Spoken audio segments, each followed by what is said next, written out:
नमस्कार, आप देख रहे हैं न्यूज 80 और मैं हूं आपके साथ शिवानी शर्मा। उत्तर प्रदेश की राजनीति, मौसम, किसान, अदालत और बड़ी प्रशासनिक खबरों के साथ हाजिर है आज की 15 फटाफट बड़ी खबरें। तो चलिए शुरू करते हैं आज का सुपरफास्ट बुलेटिन।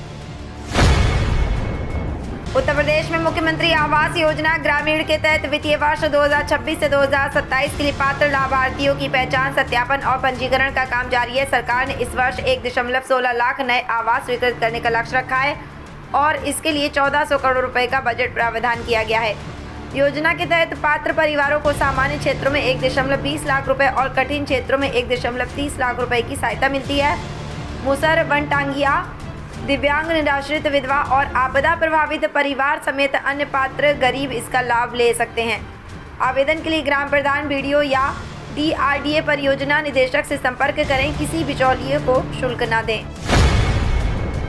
उत्तर प्रदेश में सरकारी स्कूलों को आधुनिक बनाने के लिए 1871 करोड़ रुपए खर्च किए जाएंगे। समग्र शिक्षा अभियान के तहत केंद्र सरकार 1123 करोड़ और राज्य सरकार 748 करोड़ रुपए देगी। करीब 972 राजकीय व सहायता प्राप्त माध्यमिक विद्यालयों में आईसीटी लैब और स्मार्ट क्लास विकसित होगी। 31 जूनियर हाई स्कूल व कंपोजिट विद्यालयों को हाई स्कूल और 4 राजकीय हाई स्कूलों को इंटरमीडिएट स्तर तक उच्चीकृत किया जाएगा। चित्रकूट, गाजियाबाद और ललितपुर समेत कई जिलों में स्कूलों का विस्तार होगा। सीतापुर, संभल, मिर्जापुर, हरदोई, श्रावस्ती और गोंडा में भी सुविधाएं बढ़ाई जाएंगी। प्रोजेक्ट प्रवीण के तहत छात्रों को कौशल और एआई प्रशिक्षण मिलेगा, जबकि शिक्षकों को आधुनिक शिक्षण तकनीकों की ट्रेनिंग दी जाएगी। उत्तर प्रदेश में ग्रीन हाइड्रोजन को बढ़ावा देने के लिए जापान के यामानाशी प्रांत के सहयोग से उच्च क्षमता वाली पायलट परियोजना स्थापित की जाएगी। यूपी जापान इन्वेस्टमेंट मीट 2026 में उत्तर प्रदेश और यामानाशी के बीच एमओयू हुआ। यामानाशी हाइड्रोजन कंपनी और कानाडेविया कॉरपोरेशन के सहयोग से प्रस्तावित परियोजना की फिजिबिलिटी स्टडी फरवरी 2027 तक पूरी करने और मार्च 2027 तक व्यवसायीकरण की दिशा में बढ़ने का लक्ष्य है। ग्रीन हाइड्रोजन का उपयोग उद्योग, भारी वाहनों और उर्वरक क्षेत्र में कार्बन उत्सर्जन घटाने में मदद करेगा। राज्य सरकार ने सालाना 10 lakh metric tonne green hydrogen उत्पादन का लक्ष्य तय किया है। उत्तर प्रदेश में अगले वर्ष होने वाले विधानसभा चुनाव से पहले विधायक अपने क्षेत्रों में सड़क और पुल, नलियों के निर्माण कार्य तेज कराने में जुट गए हैं। विधायक लोक निर्माण विभाग के अधिकारियों और शासन के वरिष्ठ अधिकारियों से संपर्क कर प्राथमिकता वाली योजनाओं को जल्द शुरू कराने का दबाव बना रहे हैं। मुख्यमंत्री योगी आदित्यनाथ ने इस वित्तीय वर्ष के लिए 30,000 करोड़ रुपए की लागत वाली सड़क पुल परियोजनाओं की कार्ययोजना मंजूर की है।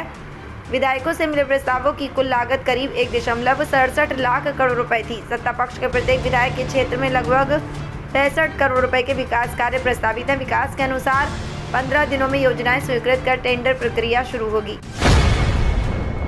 उत्तर प्रदेश लोक सेवा आयोग ने राजकीय इंटर कॉलेज प्रवक्ता मुख्य परीक्षा 2025 की तिथियां घोषित कर दी हैं। परीक्षा 30 अगस्त को प्रयागराज और लखनऊ तथा 31 अगस्त को लखनऊ में आयोजित होगी। परीक्षा 2 पालियों में होगी।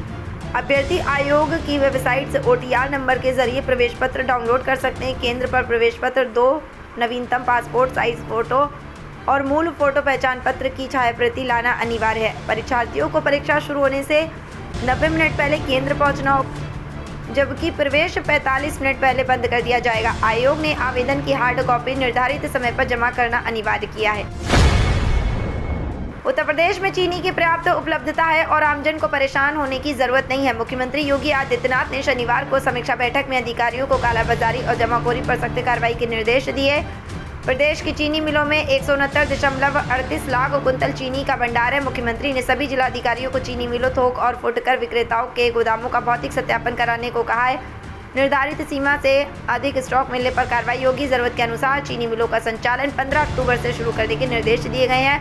बैठक में बताया गया है कि 2025 से 2026 सत्र में 48 लाख किसानों को 32,554 करोड़ रुपए से अधिक गन्ना मूल्य भुगतान हुआ। सपा अध्यक्ष अखिलेश यादव ने मुख्यमंत्री योगी आदित्यनाथ के पीडीए में पी को पाकिस्तान से जोड़ने वाले बयान पर पलटवार किया है। अखिलेश ने कहा है कि एक रंगी लोग पीडीए के बहुरंग नहीं समझ सकते और घबराहट में पी की परिभाषा बदली जा रही है। उन्होंने कहा कि पीडीए का असली मतलब प्रेम, दया और अपनापन है तथा जितनी पीड़ा बढ़ेगी पीडीए उतना मजबूत होगा। अखिलेश ने भाजपा सरकार पर सत्ता के दुरुपयोग, भ्रष्टाचार और सरकारी बजट की कथित लूट का आरोप लगाया। उन्होंने फर्जी एनकाउंटर और अयोध्या में चढ़ावे की कथित चोरी का मुद्दा उठाते हुए कहा कि भाजपा के षड्यंत्र को विफल करने की ताकत समाजवादी पार्टी के पास है। सपा अध्यक्ष अखिलेश यादव की चवन्नी टिप्पणी पर केंद्रीय मंत्री और रालोद प्रमुख जयंत चौधरी ने तीखा पलटवार किया है। जयंत ने कहा कि यदि सस्ती राजनीतिक टिप्पणी करनी थी तो कम से कम उनका नाम लेकर बात करनी चाहिए थी। उन्होंने आरोप लगाया कि जाट समुदाय को निशाना बनाना और ऐसा अहंकार केवल पतन की ओर ले जाता है। रालोद ने अखिलेश के बयान को चौधरी चरण सिंह की विरासत और किसान समुदाय का अपमान बताया। पार्टी नेता अनिल कुमार ने कहा कि किसान समाज 2027 के विधानसभा चुनाव में इसका लोकतांत्रिक जवाब देगा।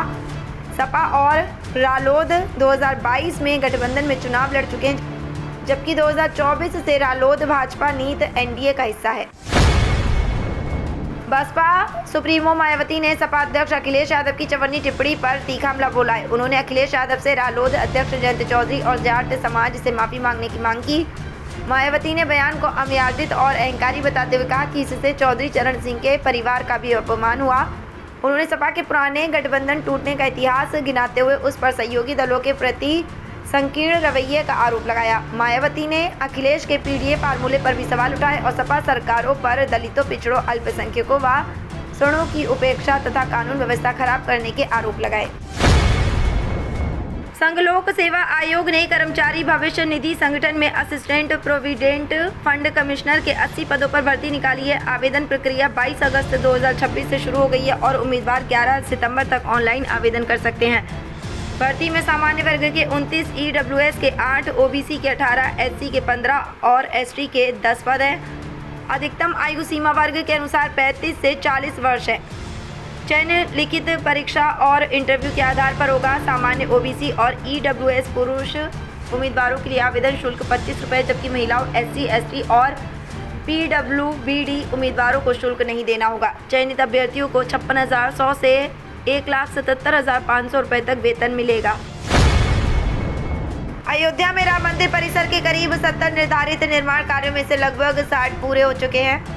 राम मंदिर निर्माण समिति के चेयरमैन नृपेंद्र मिश्रा के अनुसार अब संग्रहालय, ऑडिटोरियम और ट्रस्ट कार्यालय समेत बाकी कार्यों पर जोर है। संग्रहालय की गैलरी नंबर 7 पर करीब 5 करोड़ रुपए खर्च होने का अनुमान है। बारिश के दौरान जलभराव की समस्या दूर करने के लिए सीवेज और ड्रेनेज व्यवस्था को मुख्य नाले से जोड़ने का काम किया जाएगा। पूरा हो चुके कार्यों का रखरखाव अब ट्रस्ट करेगा। बैठक में सफाई कर्मचारियों के लंबित वेतन का मुद्दा भी सामने आया। कुछ एजेंसियों के कर्मचारियों का 3 से 4 महीने का भुगतान बकाया बताया गया है।